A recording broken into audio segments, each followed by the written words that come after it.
on out there? I am your host, and we are back. That's right, Jessica Koch with Profound Professionals. We're an interview series that has been featuring industry experts from all over the world for almost 8 years now. 8 years we have been coming to you with almost, by the end of this year, we're going to hit our goal of 1,000 industry experts from across the world that have provided you information to help improve your personal life or help you grow your business.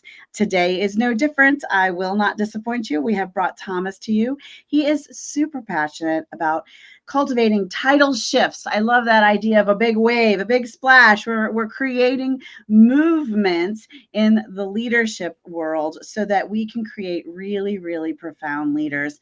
And Thomas is leading the way in that. So welcome, Thomas. Thank you so much for having me, Jessica. I'm excited to be here. I am super glad to have you here. So what made you decide you wanted to be the wave maker, the change maker for leadership? And well, if I draw the line back far enough, in some ways it goes back to what was modeled to me by elders and folks that I admired growing up, like my grandfather. But also, for me, leadership is a way of being. It's not associated specifically with a title or a role. And so it's really, how do we create leadership for ourselves? And how are we leading ourselves? Because if we're not leading ourselves, how are we showing up? How are we letting others in? And how is that shaping our experience of the world? And are we living the life that we want? Right. Yeah. And it's not just business, it's also life.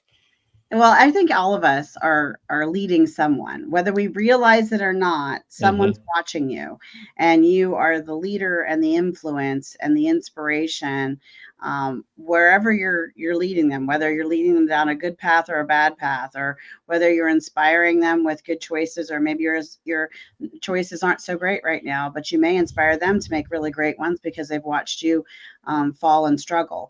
So you are leading and becoming an example for someone out there, whether you realize it or not. So for all of us to try to be the best versions of ourselves is so incredibly important. I'm a big believer, and I respect other people's belief, that everything is energy, and that all of that energy is connected.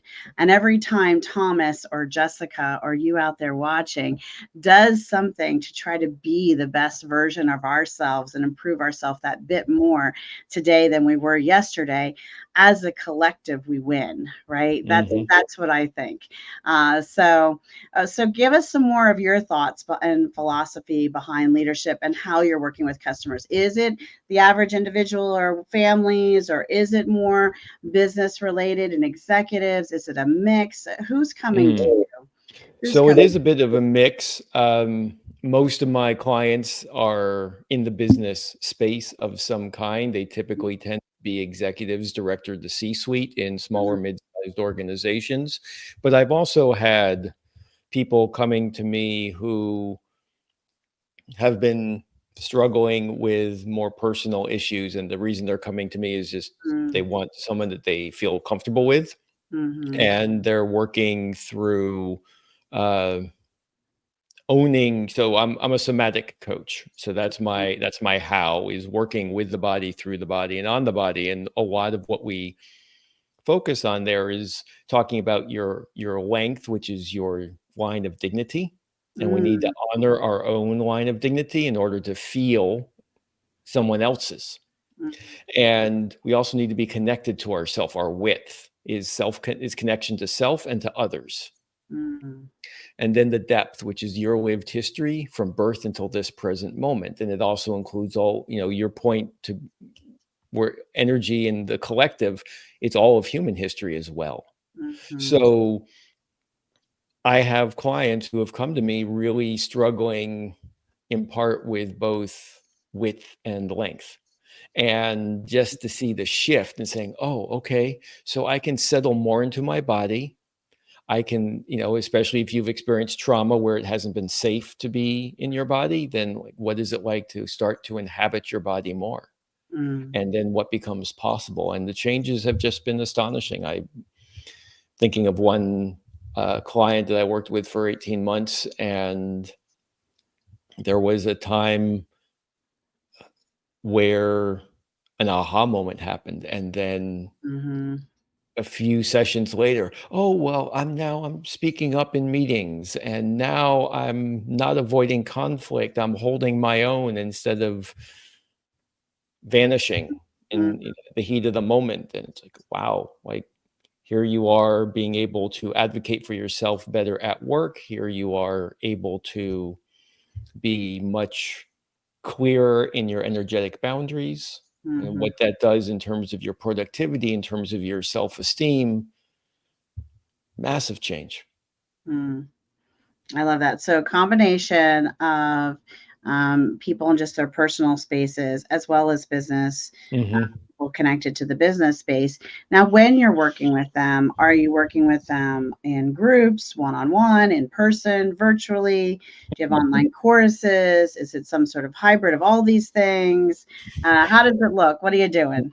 Right. Sorry, I forgot the second half of the question. So the most of my clients have historically been one-on-one, Hmm. and obviously up until the pandemic, that was entirely in person, and Hmm. that shifted to remote. I've come back to more of a hybrid approach. So some clients, obviously, it's expanded my geographic reach. Yes. So, I've got clients across the country, which works out, as long as the time difference works, it works for Yeah. me. Right. So there are certainly, when we're in person and I can observe more of you rather than just hear up, right? Mm. So, but I can also learn to look for other things, and that's what I observed during the pandemic. And that really, I do occasionally have group courses.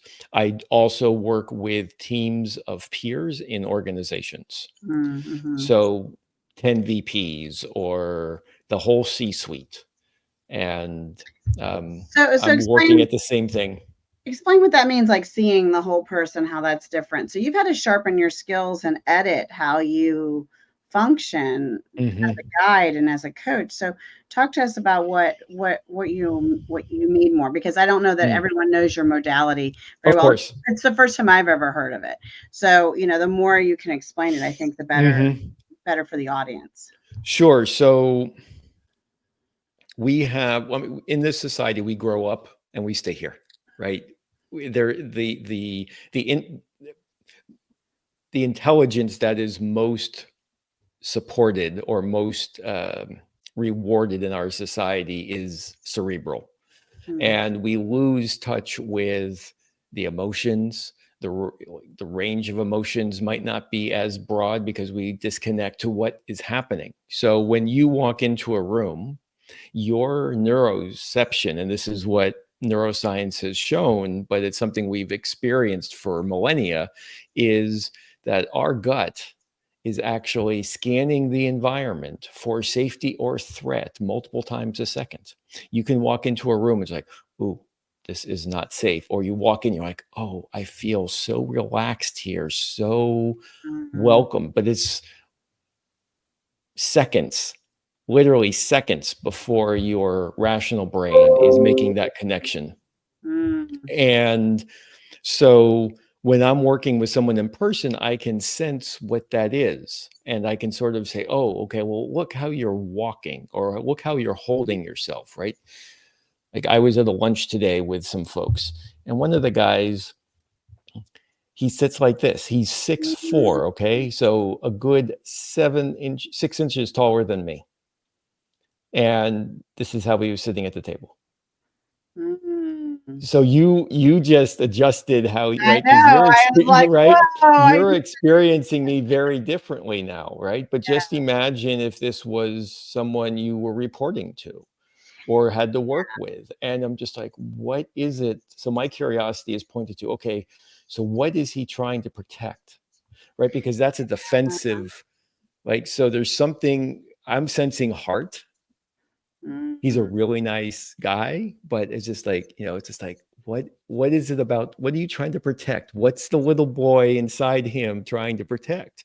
And so being able to just observe that in person can be really powerful.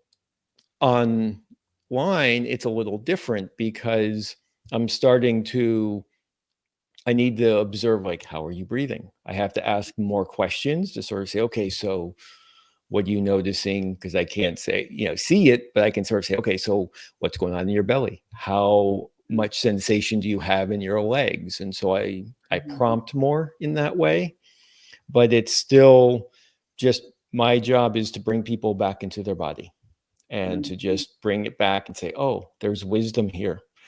The body is telling me things all the time. What becomes possible if I could use the 2/3 of the information that my being has on a regular basis under pressure?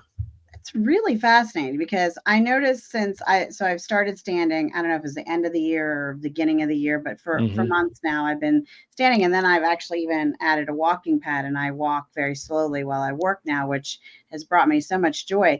But I did notice, like, so when I am standing, I do try to, like, keep alignment of my body Mm-hmm. when I'm standing versus, shifting to one foot or another. I catch myself doing that. So then I try to be on both feet, but bend my knees slightly so that you're not passing out.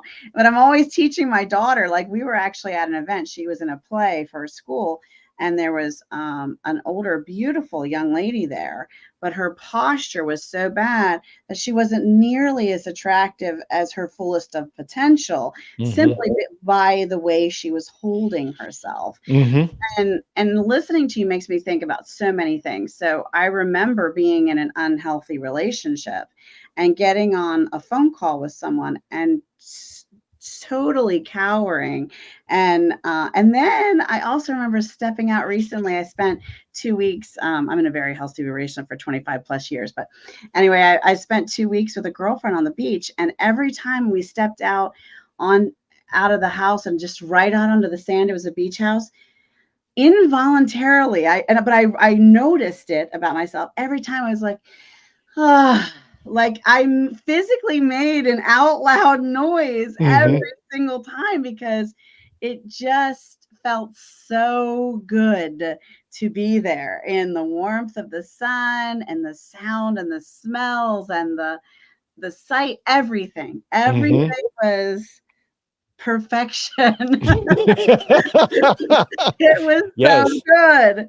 Mm-hmm. So it's fascinating. I didn't really think about my body responding, but I was totally wide open. Sat that Mm-hmm. after walking for a while, I sat that chair down and just stretch your arms out. You put your face to the sun, and you're just totally vulnerable and exposed and happy to be so. Yeah. Well, absolutely. But so what you're also um pointing to is, like, when you, with that conversation, with that unhealthy relationship, Mhm.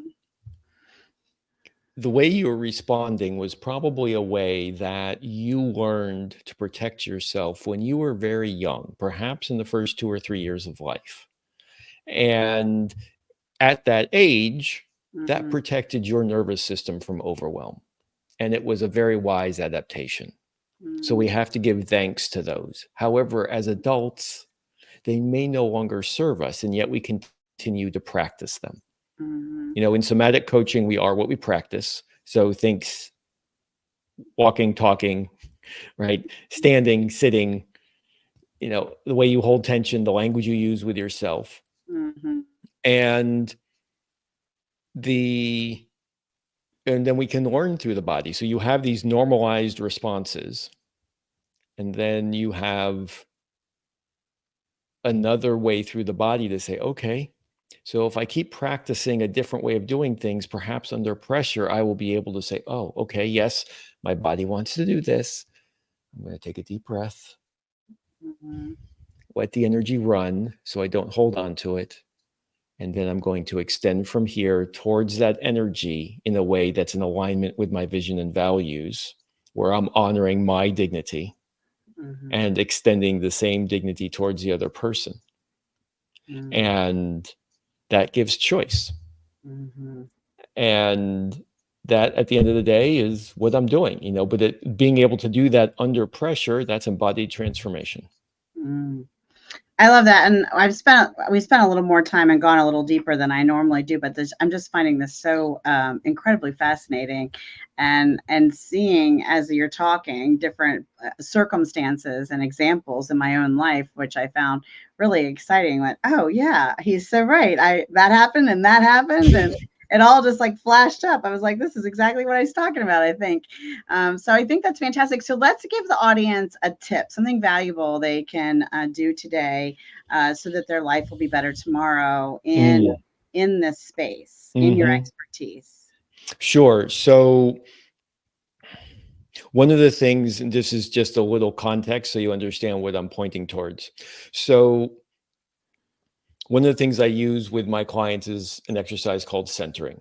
And centering is you can do this seated, you can do this standing, but again, it goes back to having your body stacked so that, from your ankles to your shoulders to your head, in a way, it's not holding yourself stiffly. It's just having the knees are soft, having the hips gently there, relaxing the muscles, and just being able to come back, right? It's not a destination centered. It's more of a dynamic state. So a fly lands on your nose, you're off center. Somebody yells at you, and right.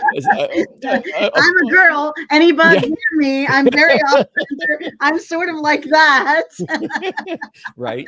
And so, but the more that we practice coming back to center, the simpler it is, the easier it is, the faster it is for our nervous system. And so what I'm inviting listeners to do is sort of say, okay, can I just take a moment here, right? Whatever it happens to be, just like that conversation or the phone call I'm about to make because it's going to be challenging. Okay, can I just relax, find my feet, hip width apart, knees are soft, hips are stacked over the knees, relax the sphincter muscles, drop the tail and the low back, soften the chest and the diaphragm, the jaw, the chin, and just take 35 to 40 seconds. And this is only one of three dimensions here, but just to feel this. And just keep in mind who and what matter most to you. And if you can do this at least once a day, see what becomes possible. I think that's lovely. And I think it's such a easy and simple thing everyone listening can do. So what a beautiful tip and exercise for us all to have, Thomas. Thank you for that. Mm-hmm.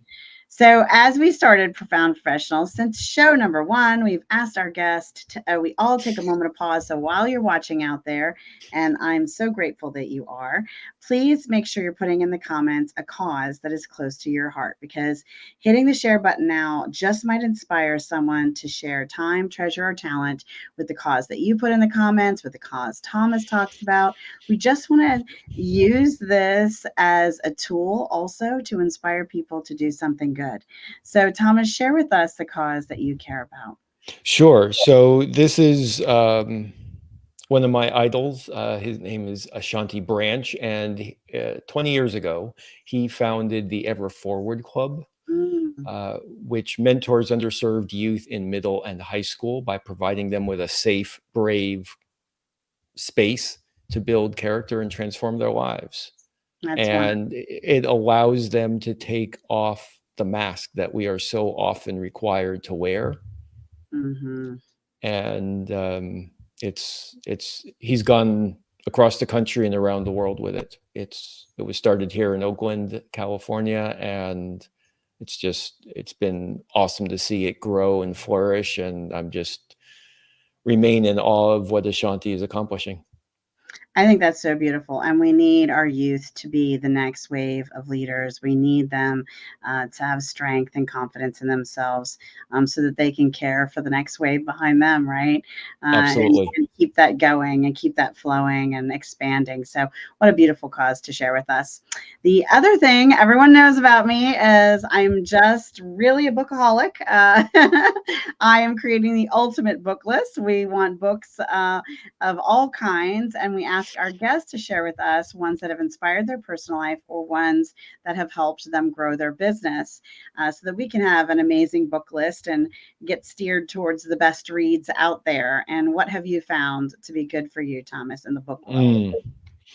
So this is a book that I've gone back to at least twice, and I should have brought it so I could show you all of the note tags that I still have in the book, but it's called Relational Reality, and the author's name is Charlene Spritnak. She's based down in Southern California near Santa Barbara, and she has just what she's pointing out is just how important it is to keep in mind the relations.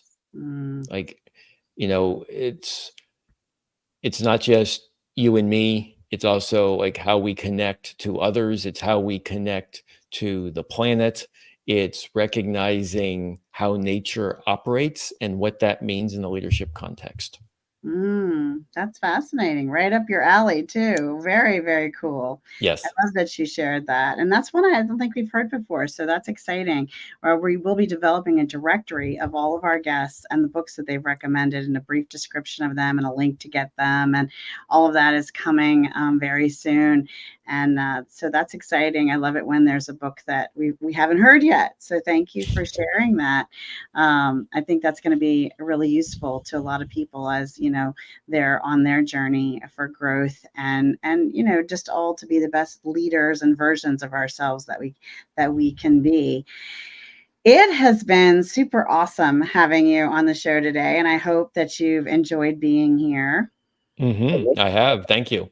You're welcome. If you have a book that you love, we'd love for you to put it in the comments also. And if you're an author of a book, we'd love for you to put it in the comments. We just might grab you up and feature you in that directory as well, with your permission, of course. So reach out to us. Also, if you're an industry expert and you'd like to be on the show and be featured as Thomas is today, maybe you can help improve someone's personal life or help them grow their business. And we'd love to have you here.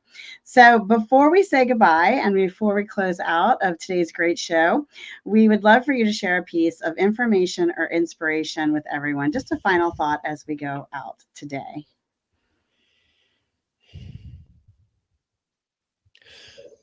Well, I'll go back. I'll tie this into what I started with in terms of the leadership being a way of being. I am constantly circling back to the quote attributed to Gandhi, be the change you want to see in the world. And that may sound enormous, that may sound tremendously challenging. And what it really is coming back to who and what matter most to you. And so if you can clarify that and get rid of or push away from, find separation from that which is not yours, because we get all of these messages, oh, I have to do this by this age, my life has to look like this because that's what the magazines say. If you just come back to yourself and you say, okay, this is what and who matter most to me, then you can really start to feel your line of dignity, and you'll be more connected to yourself, and I believe you'll live a richer life. I think that's great advice. Thank you again so much for being on the show. Thank you all out there for watching, for sharing, for reaching out to us to get on the show yourselves. And this has been Jessica Koch on Profound Professionals. And until next time, everyone, be kind to yourselves and be kind to each other. Bye, everybody.